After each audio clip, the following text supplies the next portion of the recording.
303. Si Wyatt Johnson ay walang intensyon na magsalita ng gaanong kalokohan. Itinapon niya ang appointment document mismo kay Yvonne Xavier.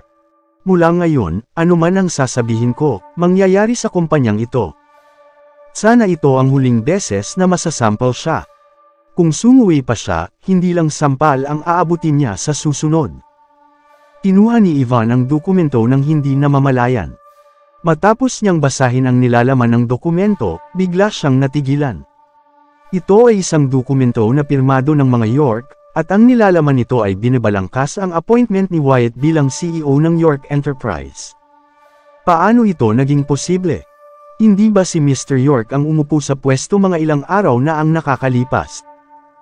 Isa pa, bakit inappoint ng mga York ang isang hindi kilala at walang kwentang tao upang maging CEO? Hindi ba ito kalokohan?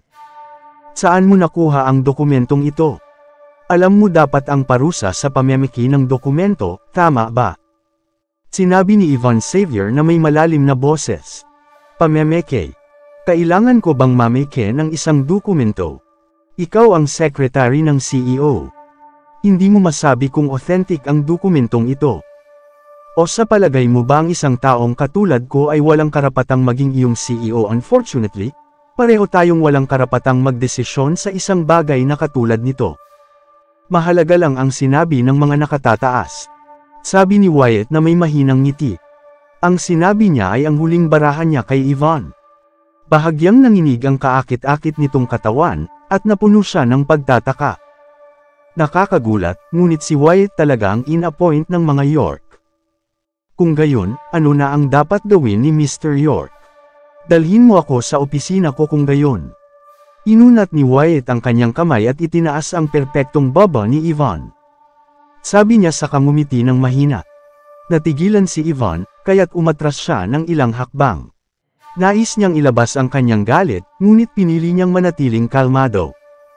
Pagkatapos nito, gumawa siya ng isang gesture at pinangunahan. Sinabi niya, please, dito po. Ngunit kailangan ko pa ring linawin ito ng personal sa mga nakatataas tungkol sa pagiging authentic ng bagay na ito. Whatever, ngumiti ng mahina si Wyatt. Si Thea York ang nag-ayos nito, paano magiging peke? Ang affair na iyon ay totoo kahit anong paglilinaw pa ni Yvonne. Bago umalis si Yvonne, sumulyap muna siya kay Wendy Sorrell. Pagkatapos nito, mabilis siyang naglakad papasok ng elevator. Alam na alam ni Wendy kung ano mismo ang ibig sabihin ni Yvonne. Hindi nagtagal tinipon niya ang lahat ng mga empleyado na nakasaksi sa eksenang iyon sa isang conference room. Seryoso niyang sinabi, hindi pwedeng pag-usapan ang nangyari ngayon lang. Ang taong iyon ay maaari na bago nating CEO o hindi.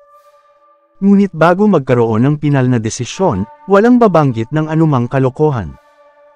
Kung hindi, wala sa atin ang makakayanan ng mga kahihinatnan. Naiintindihan niyo ba? Natahimik ang lahat dahil sa takot at kaapihan, kasama na ang babaeng receptionist. Sa sandaling iyon, napapatango na lang sila ng walang tigil. Kung ang taong iyon talaga ang kanilang bagong CEO, di sila makakaasa ng magandang buhay sa hinaharap. Sa tanggapan ng CEO parang wala lang na naupo si Wyatt sa upuan ng CEO na pagmamay-ari ni Harvey York.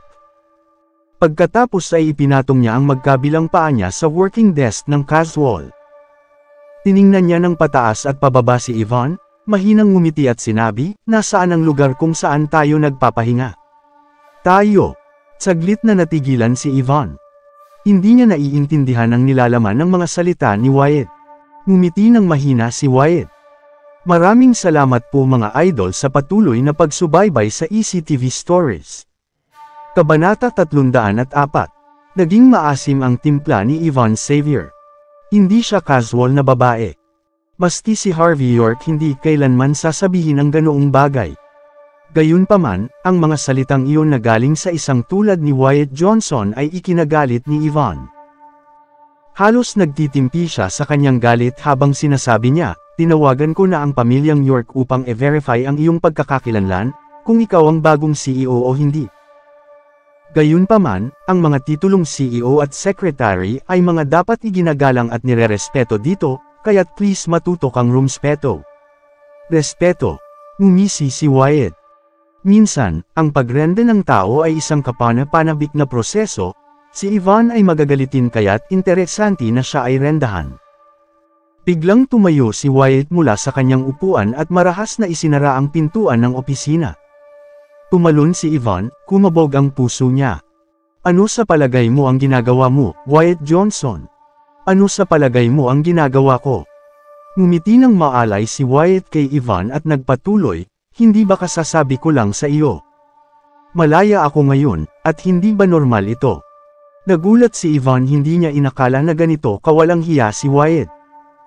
Maraming beses na niyang tinanggihan ang kanyang mga malalaman na motibo, ngunit ngayon gusto niya ng puwersahan. Hindi ito gawain ng isang normal na tao. Galit na sumugod si Ivan patungo sa pintuan ng opisina. Wyatt Johnson, lumabas ka. Kung hindi pagsisisihan mo ang mga kabulastugang ito. Pagsisisihan. Pagsisisihan ng alin? Kung hindi ko rin mahawakan ang sarili kong secretary, ano pa ang silbi ng pagiging isang CEO? Tiningnan ni Wyatt ang katawan ni Ivan at sabik niya itong nilapitan. Sinampal ni Ivan ang kanyang mukha, ngunit lalo lamang itong nagpasabik kay Wyatt, kaya't hindi niya ito sinampal ng ganoon kalakas. Sinunggaban ni Wyatt ang kanyang braso, mahigpit na hinawakan ang kanyang mga kamay. Pinigilan ni Wyatt ang kanyang pagnanasa mula umaga, meron nga siyang isang nakagandang babae ni Cecilia Zachary sa kanyang mga braso, ngunit wala siyang magawa sa kanya. Hindi niya mapigilan ang sarili. Slap! Sinampal ulit ni Ivan si Wyatt, at tinakat niya ito ng malamig. Huwag kang papalag kung hindi, tapos na ang araw mo bilang secretary ng York Enterprise. Ayaw patinag ni Ivan. Hindi pa siya naging isang ordinaryong subordinate para sa pamilya York, kaya paano siya magagawang madungisan ng isang tulad ni Wyatt? Kabanata 305. Lumayo ka sa akin, huwag mo akong hawakan. Mas gugustuhin mo pa ang puwersahan, kaysa sa pakiusapan, ha? Sinampal ni Wyatt si Ivan sa kanyang mukha at marahas na sinabunot ang kanyang buhok. Sumigaw si Ivan ng isang dumadaing na iyak, at mas na-excite si Wyatt. Ang old witch na nagpapahirap sa kanya nitong mga nagdaang araw ang kanyang karangalang itinapon sa lupa at inapakan ng paulit-ulit. Sa sandaling iyon, naramdaman niya na naibalik niya ang kanyang pride bilang isang lalaki. Mukhang hindi nakipaglaro sa'yo ang huling CEO Ham. Well, masisiyahan akong kunin ang oportunidad na iyon. Sa kapangyarihang tinatamasa ni Wyatt, wala siyang pakialam sa mga kahihinatnan. Siya ang CEO ng York Enterprise, ano ang pinakamasamang maaaring ibunga ng pakikipagsiping sa isang secretary? Patuloy na nagpupumigla si Ivan, at ang kanyang sigaw ay umalangaw sa buong opisina. Si Wendy Sorrell ay patungo sa opisina upang i-report ang kanyang progress matapos ayusin ang kanyang mga gusot sa main hall. Narinig niya ang pagsigaw ni Ivan at mabilis siyang sumugod sa opisina at binuksan ang pinto. Nagulantang siya sa kanyang nakita. Wyatt Johnson, bastardo, kabitawan mo siya. Natakot si Wendy ngunit tinulungan niya si Ivan sa oras ng pangangailangan, hindi niya hahayaan na babuyin si Ivan ng halimaw na nasa harapan niya. Nagpumilit siyang kunin ang isang upuan, pagkatapos ay ibinato ito sa likuran ni Wyatt na galit, bastardo ka. Napahiyaw si Wyatt sa sakit, aray ko, ang likod ko, at bumagsak sa sahig. Kinuha ni Thea York ang karamihan ng enerhiya at lakas ni Wyatt nitong mga nakaraang mga araw, kaya't ang ganoong kalakas na tama ay nagpaikot sa kanyang ulo. Walang masama sa pakikipaglaro ko sa aking secretary, kaya huwag kang makialam dito, huwag mo akong piliting sisantehin ka. Nagpumilit si Wyatt na tumayo, may hitsurang namimilipit sa galit. Halos nakuha na niya ang kanyang biktima, ngunit ngayon nawala na. Si Wyatt ay kumukulo sa galit. Huwag kang masyadong atat, Wyatt Johnson. Wala pang sagot ang pamilyang York. Kapag nadiskubre na dinuktor lang ang iyong election documents, alam mo na ang kahihinatnan. Nakatayo na ulit si Ivan sa kanyang paa, at tumayo sa harap ni Wendy upang protektahan. Maalay na halakhak ni Wyatt. Pinagbabantaan mo ba ako? Maaari kitang patayin kung kailan ko man gusto. Kabanata 306. Gawin mo kung ikaw ay may kakayahang gawin iyon. Gusto kong makita kung gaano ka talaga kalakas. Angal ni Ivan, ang mga mata niya nagliliyab sa puot sa lalaki sa harap niya. Sige, huwag isipin na makalimutan ko kayong dalawa. Kukunin ko gumawa ka ng 2 sweldo sa sandaling nakumpirma ang aking pagkakakilanlan. Medyo nahihilo pa si Wyatt sa puntong iyon, kaya niya magawa ng wala ng ibang gagawa ang mga bagay na iyon. Sumulyap siya sa kanila, pagkatapos ay umalis ng mabilis sa gusali.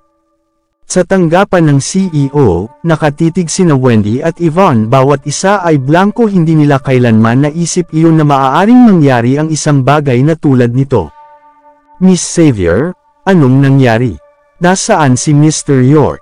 May nangyari ba sa kanya? Nag-aalala na parang may sakit si Wendy, wala si Harvey sa mga nakaraang araw, pagkatapos ay biglang may isang bagong CEO na nahalal. Ligtas ba si Harvey? Ang CEO ay dapat na maayos, sabi ni Ivan nang walang pag-alala. Mabilis niyang nadial ang telepono ni Harvey, ngunit hindi nito ginawa sumagot. Ano ang dapat nating gawin? Nagsimula si Wendy na magpanik. Malalim na huminga si Ivan, pinilit ang kanyang sarili na huminahon pagkatapos. Halika, umalis na tayo sa opisina ngayon. Pupunta tayo sa aking apartment, mas ligtas doon. Susubukan kong makipag-ugnay kay Mr. York bago gumawa ng anupaman. Sa niyanghi sa labas huminto si Harvey York sa tabi ng kalsada. Lumabas si Harvey mula sa kotse ng casual at sinindihan ang kanyang sigarilyo. Naghintay siya hanggang sa matapos na niya ang paninigarilyo, nang nasa kalahati nito bago siya nagsabi, lumabas ka na, ano ang punto ng pagtatago? May mga kaluskos na ingay sa paligid niya. Pagkatapos ay 7 hanggang 8 kalalakihan na may mga tubo ng metal na lumabas mula sa mga anino. Malinaw silang mga dayuhan. Ngumiti ng bahagya si Harvey. Kayo ba ang mga gangsters na pinadala dito? Alam ko na kayo ay mula pa sa kapital ng lalawigan. Paano kung tama ka? Isang kalbo na lalaki ang nangunguna sa kanila. Malamig na nag-chuckled ang mga gangsters. Hindi mahalaga kung saan kami nagmula. Kailangan mo lang malaman ng isang bagay, kami ay nandito upang patayin ka. Gagawin mo na lang ba sa iyong sarili o gusto mo bang gawin namin ito para sa iyo? Papatayin niyo ako. Itinapon ni Harvey ang kanyang sigarilyo at tumawa. Makinig kayo, bibigyan ko kayo ng maraming pagkakataon kung lumayas kayo ngayon, hahayaan ko mag-slide na ito. Paano tunog na iyon? Mapahamak kami, boss, baliw ba ang taong ito? Sinasabi niya sa atin na lumayas. Hindi niya alam kung anong uri ng sitwasyon ang naruroon siya. Sige, paglaruan muna natin siya bago siya tapusin. Well, ang magandang batang lalaki na ito ay malinis tingnan, kaya maaaring nagkakahalaga ng isang shot ang taong ito. Ang mga kalalakihan ay nakapaligid kay Harvey habang nananakot. Mukhang mahina at payat si Harvey, habang ang mga gangster ay mukhang maaari nilang mapunit siya gamit ang kanilang mga hubad na kamay. Napabuntong hininga si Harvey. Ay, huwag mong sabihin na hindi ko kayo binalaan dito. Ang aking pagkagalit ay mas mahusay kaysa sa kung nangyari ito ng ilang taon pabalik, gagawin ko lahat patay kayo ngayon. Oh hahaha, natatakot ako sa banta ng bata na ito. Boss, hahawakan ko ito. Ito ang aking unang pagkakataon na makita ang isang taong mas mayabang kaysa sa amin, magiging kawili-wili ito. Ang pangkat ng mga mobsters ay nakasuot ng malaking ngiti sa kanilang mga mukha. Ang taong nagbigay sa kanila ng trabaho ay sinabi na ang taong ito ay isang live-in son-in-law na walang halaga na sako ng basura at maaari silang makitungo gayunpaman sa gusto nila. Ang taong ito ay hindi natatakot sa kamatayan, Ito ay masaya. Ang boss ay iminwestre sa kanyang kamay, at ang kanyang mga kasama sabik na sumugod kay Harvey. Ang mabangis na tunog ng labanan sa lalong madaling panahon ay bumaling sa pag-iyak ng sakit. Ang boss na nakaupo sa huli ay natigilan ang itsura, lahat ng kanyang mga tauhan ay natapos sa lupa sa ilalim ng 1 minuto, hindi makatayo kahit na gusto pa nila. Ano, boss? Nagkakaproblema kami. Boss, anong gagawin natin? Hindi namin matalo ang taong ito. Ang kanyang mga kalalakihan ay umiyak sa gulat, at ang boss ay walang clue kung ano ang gagawin. Dumb-eyed si Harvey sa kanya, at ang kalbo na tao ay walang malay na nanginginig. Ang kanyang kakayahan ay naging mas mahusay sa kanya, at siya ay lumabo. Gaano ka katapang hawakan ang aking mga kalalakihan? Gusto mo bang mamatay? Nais mong mamatay? Ako, malawak na ngumiti si Harvey. Dapat humihingi ako ng paumanhin noon. Kabanata 307. Ikaw, nagpanik ang boss. Ang tao sa harap niya ay masyadong kalmado. Hindi matalo ng lahat ng kanyang mga tauhan siya, kaya kung ano ang magagawa niya sa kanyang sarili. Anong gusto mo? Ang boss ay nanginginig, at natatakot para sa kanyang buhay. Ang totoo, mahinahon na sinabi ni Harvey. Kung sasabihin mo sa akin ang gusto kong malaman, hahayaan kitang mabuhay. Kung hindi mo sabihin, mabuti, huwag mo akong sisihin sa susunod na mangyayari. Siyempre, ang pawis ay tumulo pababa sa mukha niya. Ang binata sa harap niya ay may aura na nakakatakot, siya ay walang malay na yumuko. Boss, anuman ang nais mong malaman, sasabihin ko sa iyo. Ito ay isang babaeng humiling sa amin na makitungo sa iyo. Siya ay mukhang mayaman at may isang kahilingan lamang na malumpu ikaw. Kung ikaw ay kumilos, sinabi niya na maaari naming tapusin ang buhay mo rin. Tapusin mo ang buhay ko. Nag-shock si Harvey. Siya ba ay mula sa pamilya ng York? Wala kaming ideya, ginagawa lamang namin ang sinabi sa amin para makakuha ng pera. Ngunit mayroon akong larawan sa kanya na iyon ang aking mga subordinate ay lihim na kinuha. Mabilis ang boss na ibinigay ang kanyang telepono kay Harvey. Sinulyapan ni Harvey ang larawan. Tiningnan ng babae tulad ng siya ay nasa kanyang 50 at medyo pamilyar, ngunit hindi maalala ni Harvey ang kanyang pangalan. Isang malayong kamag-anak ng pamilyang York. Si Harvey ay hindi mapigilan ang tawa niya. Iniwan ko lang ang pamilya sa loob ng 3 taon at ngayon kahit na ang maliit na fries ng pamilya ay nais ng 1 piraso sa akin. Nasaan ang babae ngayon? Tanong ni Harvey. Hindi ako sigurado.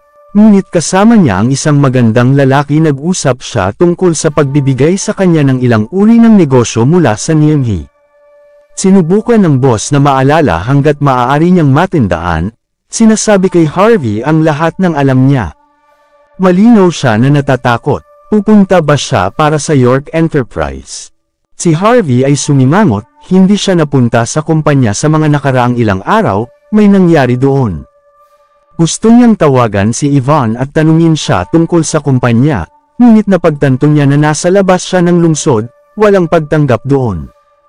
Walang oras si Harvey para sa mga taong ito. Bumalik na siya papunta sa kanyang Porsche at mabilis na bumiyahe. Wala akong pakialam kung sino ka o kung ano ang iyong relasyon kasama ang pamilyang York, ngunit kung maglakas loob ka na pumasok sa aking teritoryo at hawakan ang aking mga tauhan, huwag mo akong sisihin kung gumanti ako pabalik. Bumalik siya ng lungsod, sa wakas ay nagkaroon ng signal ang kanyang cellphone ulit. Tumawag siya kay Yvonne, Ginoo. York, maayos ang lahat. Tumawag ako pansamantala sa iyo ngunit wala ka signal sa telepono. Nang kunin niya sa kabilang linya ang tawag, naririnig niya si Yvonne na natatakot. Ayos lang ako, wala lang pagtanggap sa labas ng lungsod. Bumalik na ako, may ginawang ba nangyari sa kumpanya? Oo, may isang tao na dumating kasama ang isang dokumento ng pamilyang York. Sinabi niya na siya ang bagong CEO, sabi ni Yvonne. Wala ba siyang ginawa sa iyo? Si Harvey, ang puso niya ay lumaktaw ng isang hindi matalo. May nangyari ba? Wala. Hindi ko madaling ibigay. Ngunit Mr. York, kung siya talaga ang bagong CEO, magbibitiw ako kaagad. Sinubukan ni Yvonne na manatiling kalmado, ngunit narinig ni Harvey na nanginginig ang boses niya. Galit na nagsabi sa kanya. Hindi mahalaga kung ang kanyang mga dokumento ay totoo o peke. Hayaan akong hawakan ito mula ngayon, bibigyan kita ng isang maayos na pahayag sa sandaling na ayos na ito. Tinapos ni Harvey ang tawag, ang kanyang mga mata ay kasing lamig ng yelo. Kahit sino pa ang taong ito, kung sinubukan niyang maging matalik kasama si Yvonne, tapos na siya. Bakit siya nagkaroon ng mga dokumento sa appointment mula sa pamilyang York? Bagaman, sinusubukan ba nilang subukan ako? O ito ba ang tunay nilang gawin? Hindi mahalaga, magbibigay ako ng tamang pahayag sa ang pamilya ng York sa aking sarili. Agad na sumugod si Harvey sa Platinum Hotel sa halip na sa York Enterprise, naghahanap para kay Tyson Woods. Nagmamadali si Tyson kay Harvey sa kabila ng hotel ay sarado pa, at nagtanong ng walang pag-asa, "Sir, narinig ko yun isang malaking nangyari sa iyong kumpanya." "Alam mo," nakilig si Harvey. "Nakipag-ugnay sa akin si Miss Xavier, sinabi niya na hindi niya magagawang hanapin ka at hiniling sa akin na gumawa ng isang background check sa isang tao, ngunit hindi ako sigurado kung ano ang nangyari." "Sino ang taong iyon? Paano ang pag-unlad?" Si Harvey na lumakad papunta sa opisina at umupo. "Tapos na. Narito ang mga file," may hitsura. Si Tyson na magalang na ibigay ang mga dokumento. Pinuksan ni Harvey ang file at tumingin sa pamamagitan ng mga dokumento saglit. Nanlaki ang kanyang mga mata sa sorpresa. Wyatt Johnson. Tama, siya iyon. Isa lamang siyang tagapagmana ng third-rate na pamilya sa Nyinghi, kaya hindi ako sigurado kung bakit si Miss Xavier ay nais akong magpatakbo ng isang background check sa kanya. Siguro siya ang bagong CEO na pinag-uusapan niyo. Nasaan na siya ngayon? Maaari mo bang subaybayan siya? Inilagay ni Harvey pababa ang mga dokumento at tinanong. "Bigyan mo ako ng isang oras, sir, at makikita ko siya," sabi ni Tyson na sigurado. Ito ang kanyang specialty, at gagawin niyang natural na gawin ang kanyang makakaya. Kabanata 308. Ang mga kalye ng Nyinghi ay buhay na buhay sa gitna ng gabi kasunod ng utos ni Tyson Woods.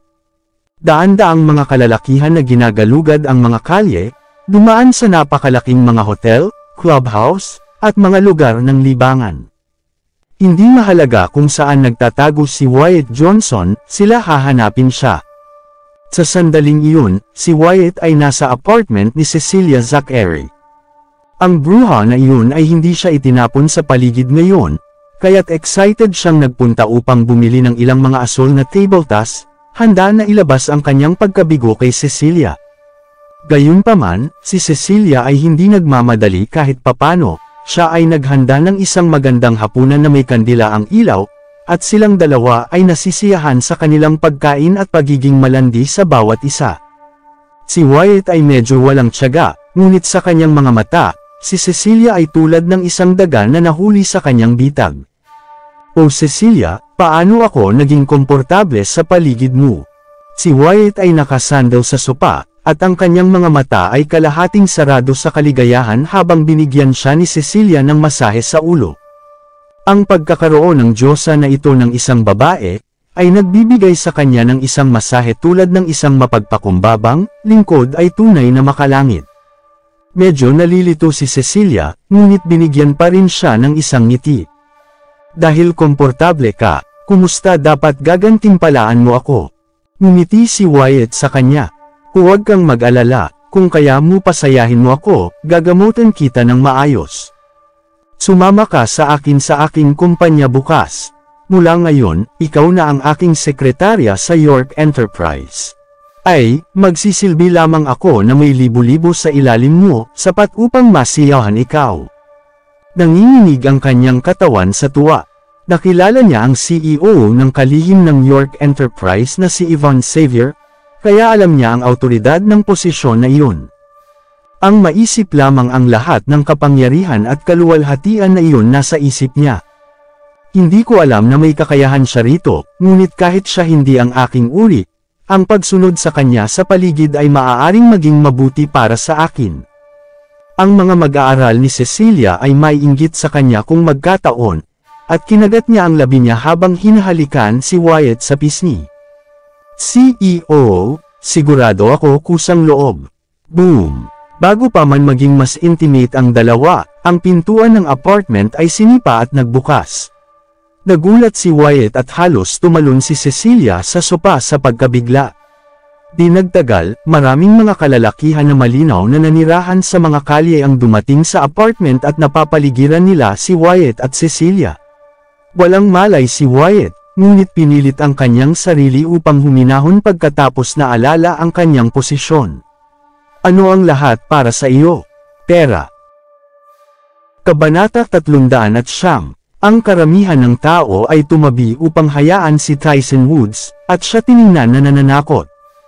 Sinulyapan niya si Wyatt at tumawa, "Oo, ginagawa namin. Paano ang tungkol sa iyo bigyan kami ng ilang milyong dolyar para sa pagbabago ng aming bulsa?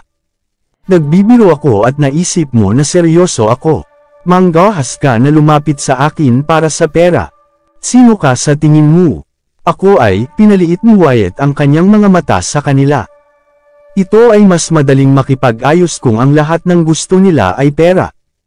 Ang iba ay dapat malaman ang tungkol sa kanyang pagkakakilanlan, kaya siya nag-alinlangan, na maglakas loob silang hawakan siya ng kanyang bagong katayuan bilang CEO ng York Enterprise. "Wala akong pakialam kung sino ka. Kung hindi ka magbibigay ng pera, masisira ko ang iyong mga buto. Isipin mo ito sa iyong sarili," sumulong si Tyson, at sinipa ang isang coffee table na bumagsak sa kalahati. Pinakawala ni Cecilia ang isang takot na hiyaw, ang kanyang katawan ay nanginginig. "Tumahimik ka, gumawa pa ng isa pang sigaw at pupunitan ko ang iyong bibig dito." Ang mata ni Tyson ay nanlilisik kay Cecilia ng malamig. Agad na naging maputi ang mukha ni Cecilia at mabilis na senara ang bibig niya. Sinilip ni Wyatt ang kanyang pantalon matapos ang pagpapakita ni Tyson ng lakas ng loob. Anuman ang posisyon na meron siya, hindi na mahalaga sa puntong ito. Habang nakaluhod siya, napakababa ng kanyang ulo at hinalikan ang lupa. "Ito, boss, wala akong gaanong pera sa akin ngayon. Bukas, dadalan kita ng pera bukas, kung okay lang sa iyo." Ang mga luha at sipon ay tumutulo sa mukha ni Wyatt. Malapit na siya upang dilaan ang sapatos ni Tyson sa puntong iyon. Ang pagtingin sa isang tao na umiiyak at nakaluhod sa harap niya, medyo nakaramdam ng kasalanan si Tyson. Kailangan ba talaga ni Harvey ang maraming kalalakihan na ito upang hanapin itong piraso ng basura? Gayunpaman, mula nang hiningi ito ni Harvey, si Tyson ay hindi siya nagtatanong pa. Sinipa ni Tyson si Wyatt ng malakas, na naging sanhi ng pag-ikot niya sa buong palapag, pagkatapos ay sumingit na, "Bukas.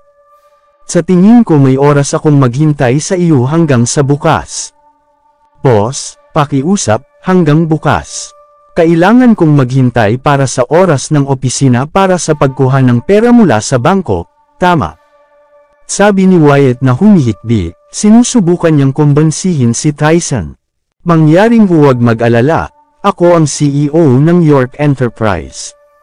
Marami akong pera, kaya hindi ko makaligtaan kahit ng isang solong sentimos para sa iyo." Inikot ni Tyson ang kanyang mga mata. Gaano katindi ang piraso ng basura na ito na sabihin na siya ang CEO ng York Enterprise?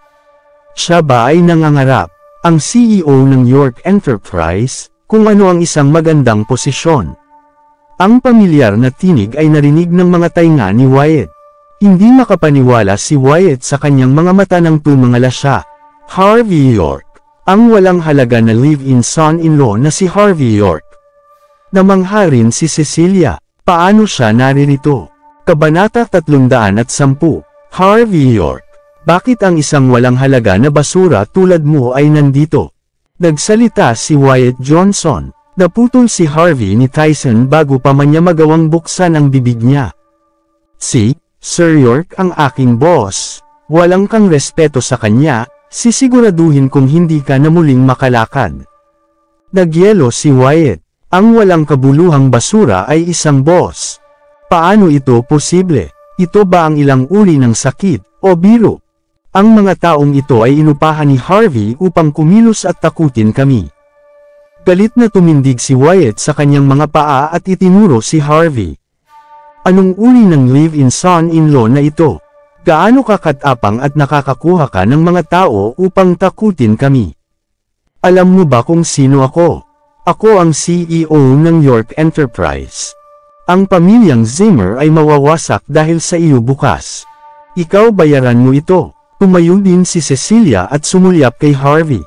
Sasabihin ko kay Mandy lahat ng tungkol dito at gagawin ko mapalayas ka sa pamilya Zimmers. Hindi ka rin magkakaroon ng lugar upang humingi ng tawad at pagkain. Matapos makita si Harvey, si Wyatt at Cecilia ay natural na nabawi muli ang kanilang mga ego ng 10 beses. Sa kanilang mga mata, si Harvey ay walang iba kundi isang live-in-in-law lamang kahit sino ay maaaring humakbang sa kanya. Sino sa kanila ang nasa tamang pag-iisip na matakot sa isang live-in na manugang tulad niya? Tumingin si Harvey kay Wyatt nang may panghuhusga. Kung ang ipinadala ng pamilyang York ang piraso ng basura upang subukan ako, sila ay talagang pinapaliit ako. Sa palagay mo nais na subukan ng pamilyang York ang isang walang silbi na tulad mo. Hahampasin kita hanggang mamatay ka. Gaano ka katapang takutin ako ng ganyan? Galit na lumakad si Wyatt kay Harvey at nagtapon ng isang suntok. Hindi man lang umurong si Harvey habang sinipa niya si Wyatt. Bang! Ang katawan ni Wyatt ay bumagsak sa isang pader, at nahulog siya sa lupa, umungol sa sakit. Harvey York, gaano ka katapang sinaktan mo ako? Isang live-in na manugang na tulad mo ay nang ahas na bugbugin ako. Sa palagay mo ang pagkakaroon ng ilang mga dokumento ay gumagawa sa iyo na maging CEO ng York Enterprise. Nangangarap ka ba? Si Harvey ay tumawa ng malamig. Ngumiti si Wyatt nang maalala niya na mayroon sa kanyang umaalalay na si Thea York. Sino sa niyanghi ang manggahas na hawakan ako kapag mayroon akong nagsuporta sakin? Pag tinamaan niya ako, gagawin ko ang kanyang buhay na impyerno. Maghihintay ka lang, Harvey, hindi mo alam kung sino ang sumusuporta sa akin. Ang pagkakasala sa akin ay wala, ngunit nakakasakit ka ng taong sumusuporta sa akin. Naglakad si Wyatt, at ngumisi ng malabog. Sinong tao? Hindi ba siya isang regular na 50 taon na matandang babae? Mukhang mahalaga ka sa kanya, sabi ni Harvey na nanunuya. Matapos marinig ito, nagyelo si Cecilia. Si Wyatt Johnson ay isang magandang batang lalaki na itinago ng isang matandang ginang. Alam mo ang tungkol dito. Buti na lang, hindi ko na kailangang itago pa. Siya ang aking Thea York na mula sa York sa Southlight. Ako ang kanyang kasintahan. Kung ikaw maglakas loob na hawakan mo ako, kukunin niya ang iyong buhay. Ipinagmamalaki ni Wyatt ang kanyang ulo. Walang paraan na si Harvey ay maglalagay ng isang daliri sa kanya pagkatapos nito kahit na ang Zimmers ay kailangang sumunod sa anumang gusto ni Thea York. Wala sa kanya si Harvey. Subukan mo. Maglagay muli ng isang daliri sa akin. Si Wyatt buong pagmamalaki sinusubukan upang pukawin muli si Harvey. Samantala, si Tyson ay walang pagsasalita. Ang taong ito matagal nang patay. Nagalit na ba siya? Ang pagbibigay ni Harvey sa ilalim ng gayong mga kalagayan, ay hindi siya natatakot sa kamatayan. Tulad ng nais mo, hindi gaanong sinabi ni Harvey habang siya ay nagyayabang. Isa pang sipak kay Wyatt, halos masira ang kanyang mga buto. Si Wyatt ay muling gamulong sa lupa at nanghihina sa sakit, sumisigaw tungkol sa kung paano si Thea York makakakuha siya ng paghihiganti sa kanya. Tiyak na ito ay isang maganda ang hitsura ng batang lalaki. Nabigla si Cecilia. Hindi siya makapaniwala na nangako sa kanyang kayamanan at kaluwalhatian ay isang maliit na batang lalaki, at isang walang halaga na sako ng basura. Halos ibigay ko ang aking katawan sa kanya, paano ka suklam-suklam? Medyo hindi rin nagsalita si Harvey. Sa kabila ng pagiging walang silbi, ni Wyatt ay maaari pa rin siyang kumilos.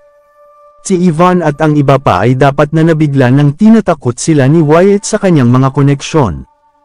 Bumalik sila sa Platinum Hotel, si Harvey ay mahinahon. Naglabas ng mga tagubilin si Tyson at may nagpunta para dalhin si Wyatt sa labas ng apartment sa lalong madaling panahon. Sa susunod, ang tunay na palabas ay hindi pa nagsimula, ito lang ang simula, sabi ni Harvey nang walang saysay. Sir, hindi na nagtanong pa si Tyson. Dahil hindi pa nagsimula ang palabas, maaari rin niyang mapanatili na nanunood. Ang babaeng iyon. Nakita ni Tyson si Cecilia na nakaupo sa lupa at tulala. Marami nang alam ang babaeng iyon. Dapat ko lang siyang patayin para sa kanya at maitago namin ang problema. Makikipag-usap ako dito, sabi ni Harvey. Si Cecilia ay isa sa mga matalik na kaibigan ni Mandy, hindi ko siya papatayin.